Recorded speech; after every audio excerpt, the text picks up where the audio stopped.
Assalamualaikum warahmatullahi wabarakatuh. Selamat malam.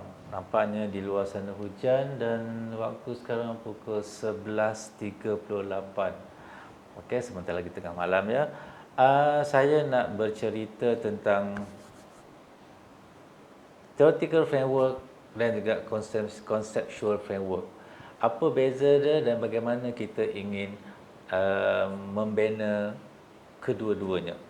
Okey, sebelum itu saya nak memperkenalkan, minta maaf ini yang saya sempat disediakan dahulu kedua-dua conceptual dan theoretical framework. Okey ya. Kita lihat kat sini ya. Okey. Theoretical framework adalah underpinning theory atau foundation theory of the study. Kalau kita buat kajian kuantitatif, kita mesti ada teori, maka theoretical framework itulah yang menjadi foundation kepada kajian kita. Okey, dan dia selalunya bersifat general ataupun broad. Okey, dan dia akan menunjukkan relationship di antara variable-variable dalam sesuatu kajian yang kita perlukan. Okey. Sementara conceptual framework pula dia lebih spesifik. Okay, dan sebenarnya is actually what we are going to get from our study. What we are looking for from our study. Okay, apa yang sebenarnya yang kita nak cari dalam kajian kita, maka kita bina conceptual framework, pendetailan daripada theoretical framework. Nanti saya tunjukkan contohnya supaya lebih jelas kepada anda. Okay, dan dia menerangkan selalunya hubungan antara IV dengan DV. Dan mungkin dalam kes-kes tertentu ada mediator dan moderator. Tapi in general, dia menunjukkan hubungan IV dengan DV. Jadi, kedua-dua ni sebenarnya sama. Cuma di sini lebih broad, lebih umum, sebab semua kajian akan menggunakan, contohnya kita ada teori game-based learning theory, game-based learning.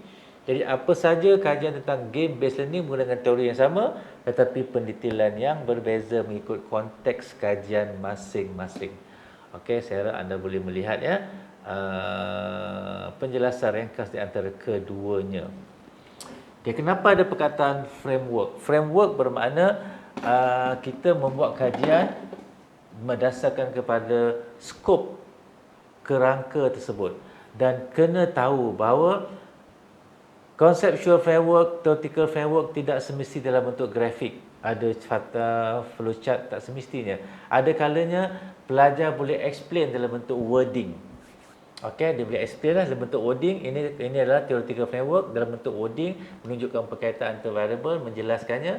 Kemudian conceptual framework pun boleh dalam bentuk wording, paragraf-paragraf tertentu untuk menjelaskan apakah butir lanjut secara spesifik kajian yang nak dilakukan. Tidak semestinya dalam bentuk grafik ataupun dalam bentuk lakaran. Dan teori pula tidak semestinya ada nama. Okey, meaningful learning ke nama dia, PBL ke nama dia, supply and demand ke nama dia, tak semestinya ada nama.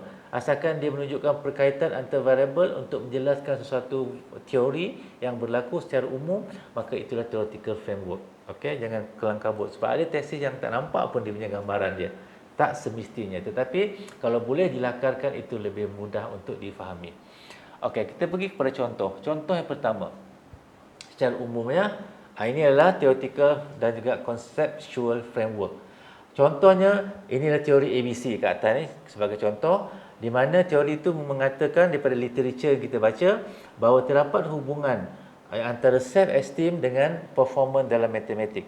Mereka yang ada self-esteem yang tinggi, mereka akan melihat matematik itu mudah, mereka akan lihat matematik itu boleh dipelajari, tidak ada masalah yang besar, self-esteem yang tinggi, maka orang itu cenderung untuk perform. Dan satu lagi tu, bukan saja self-esteem yang tinggi yang mempengaruhi performance, juga mestilah mereka itu seorang yang ada content knowledge. Kalau tak ada content knowledge tak boleh kan. Tapi kalau dia ada content knowledge tetapi dia mempunyai ketakutan, self-esteem yang rendah, dia juga akan mempengaruhi performance dalam matematik. Itu daripada teori. Okey, iaitu self-esteem dan content knowledge mempengaruhi performance dalam matematik. Okey, tetapi bila kita buat kajian, kita dapati bahawa self-esteem ini ada kaitan dengan bagaimana dia belajar matematik. Maka kita mengambil pendekatan untuk mengajar matematik secara problem based learning Okey, dan juga 4C. 4C itu apa dia?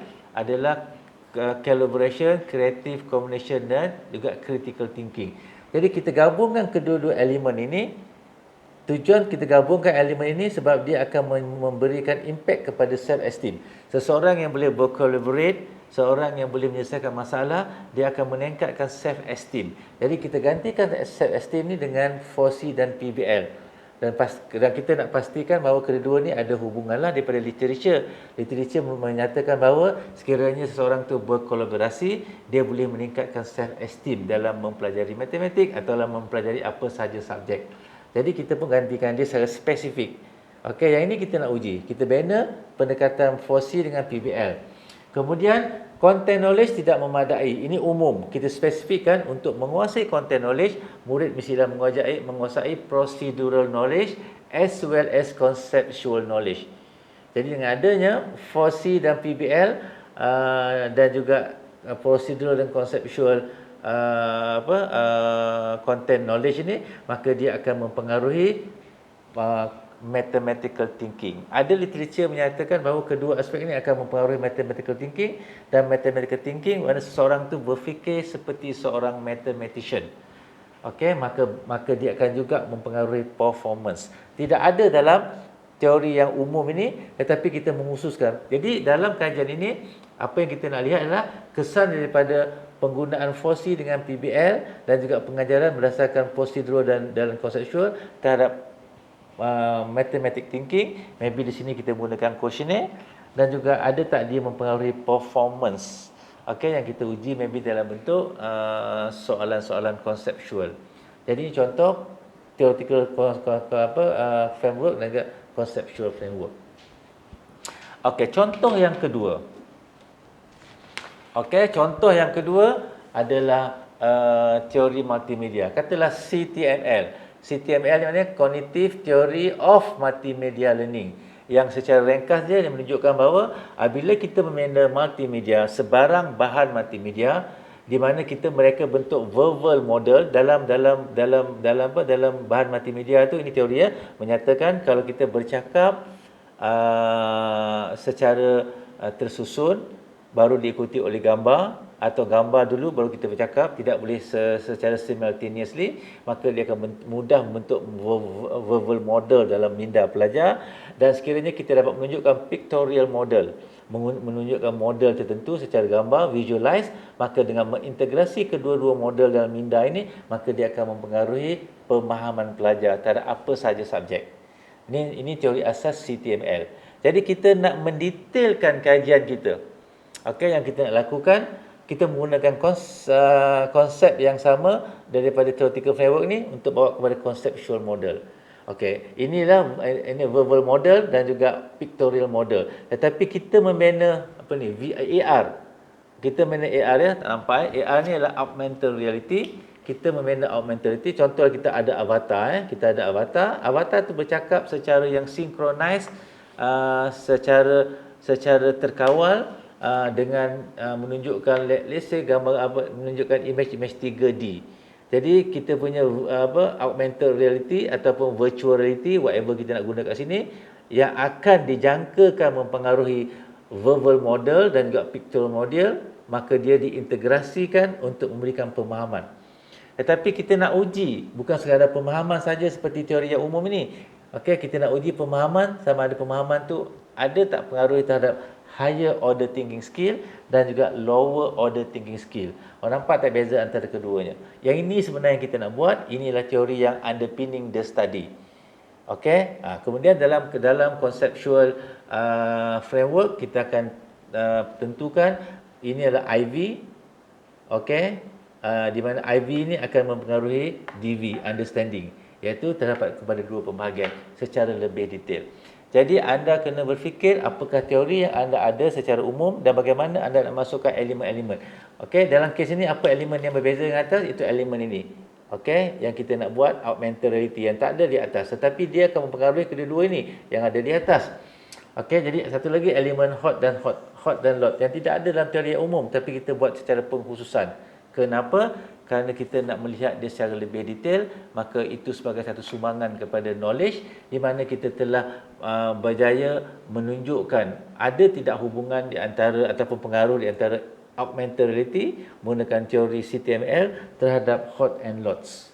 Okey, di mana kita menentukan IV dengan DV. Okey. Jadi itu adalah perbezaan antara conceptual model dengan theoretical model. Okey, dan dia sangat mudah sahaja.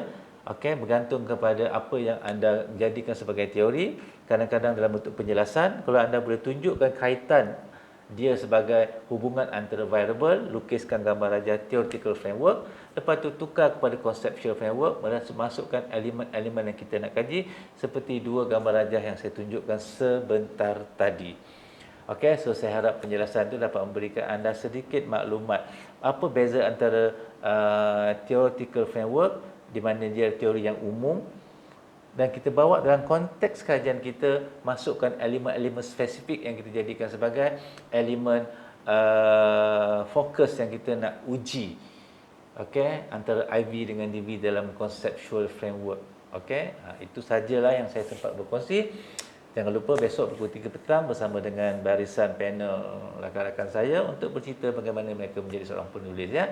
Okey, jadi saya harap anda dapat sedikit ilham, sedikit idea beza di antara conceptual dan theoretical framework. So mudah-mudahan ia memberikan manfaat kepada anda.